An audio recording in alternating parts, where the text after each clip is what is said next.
Hi everyone, this is Justin Vaughn with Miramed Global Services. Our article today is entitled, The State of Innovation. New Hospital Survey Reveals Much. Extra, extra, read all about it, declares the paper boy to a gathering crowd on a downtown street corner. Selling papers like hotcakes was not uncommon when that was the main mode of mass communication. Today, the newspaper biz is on life support as more and more citizens are reaching for their tablets or other electronic devices to get the latest infusion of facts. But despite the change in delivery mechanisms, people are still anxious to get the lowdown on what's happening in their local and wider world. News still counts, and there are a few things that satiate the news consumer, like the results of a survey. Today's article focuses on a survey that hospital leaders around the country should find instructive. MedCity News, or MCN, in association with Dreamit Ventures, or DV, has undertaken efforts to find where hospitals stand when it comes to investing in new technologies. They conducted a survey of 20 health systems from across the nation to determine how COVID-19 has impacted their facilities and what they expect going forward. Specifically, MCN and DV wanted to gauge the effect of the pandemic on hospitals' platform planning. That is, one of the primary goals of the survey was to determine the current demand for and drive toward innovation, especially among the larger health systems, in spite of or because of COVID. The participants in the survey were primarily the CIOs and innovation leaders from large systems such as Kaiser Permanente, Houston Methodist Hospital, University Hospitals, Thomas Jefferson, Children's Hospital of Los Angeles, Duke University, and St. Luke's University Health Network, among others. About 85% of respondents represented hospitals or health systems with at least 1,000 beds each. So we're talking about entities that more readily have the resources to spend on innovative technologies. This section is entitled, A Pattern Emerges. Both MCN and DV were particularly interested in determining the level of interest in technology-based startup ventures among hospital executives. The rush to evolve and get more efficient in care delivery, budgeting, supply chain management, and a myriad of other arenas had led many facilities to reach out to a growing number of new companies that offer the latest digital solutions even before the advent of COVID. The question MCN and DV had was, to what extent was this interest still in play 3 quarters into the pandemic? As to that question, here is what the survey revealed.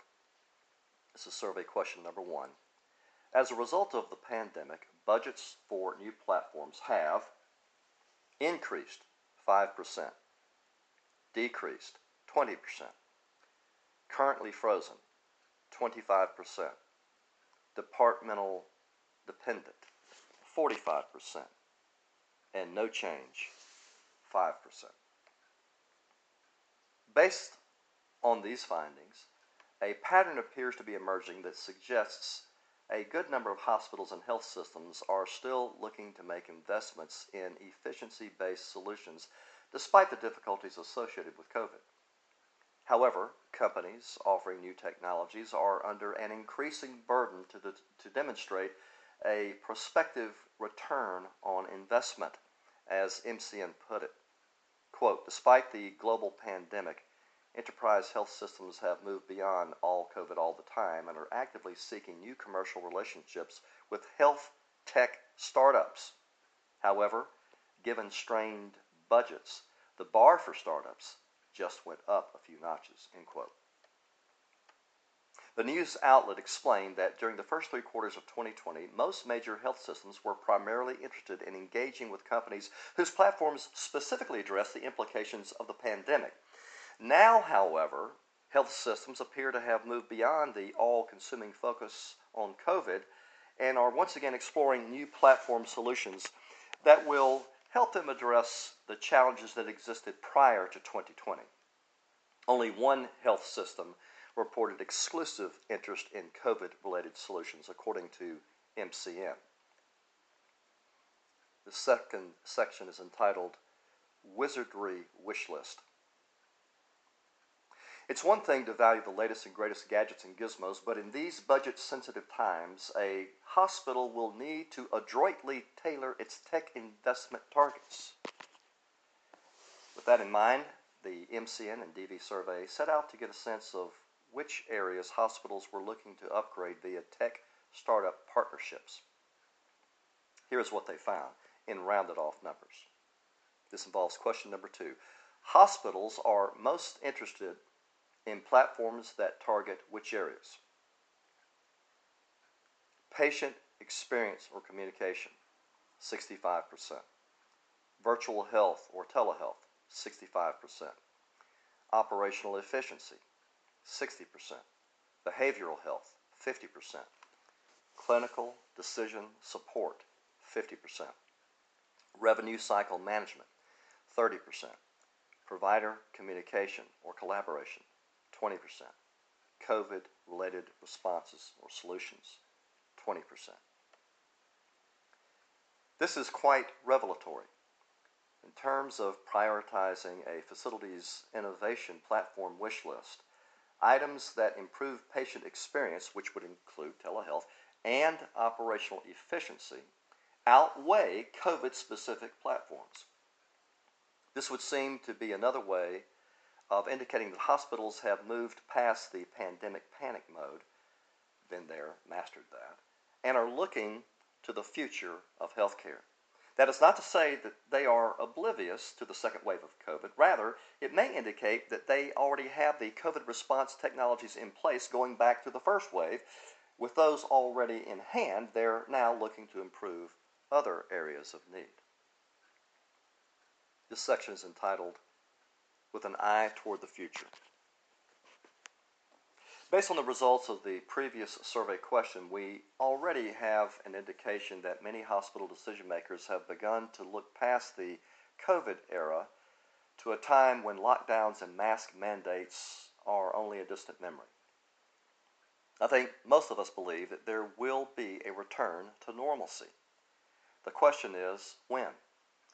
That actually forms the basis of the remaining focal point of the MCN and DV survey.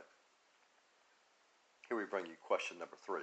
When do you think your health system will begin returning to a state of normalcy? Within 6 months, 15%. Within 12 months, 30%. More than 12 months, 20%. Not until a vaccine is widely available, 20%. Already back to pre-COVID normalcy, 5%. These represented the primary categories and responses as to an anticipated return to normal clinical operations. The first conclusion we can draw from these figures is that the vast majority of respondents recognize that things are not back to normal. The second observation is that respondents are not in lockstep as to when that normalcy will resume. It is significant that only 15% believed this would take place within 6 months.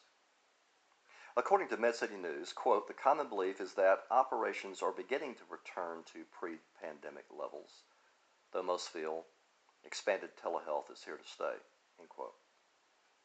The news site noted that 2/3 of health systems anticipated increasing or at least maintaining current levels of telehealth activity beyond the pandemic, while only 5% predicted a significant shift away from telehealth. So the future is likely to look differently from the pre-COVID days as far as healthcare delivery and operations.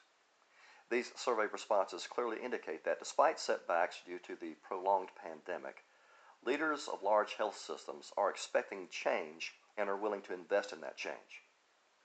The key will be to partner with the right companies to meet identified priorities.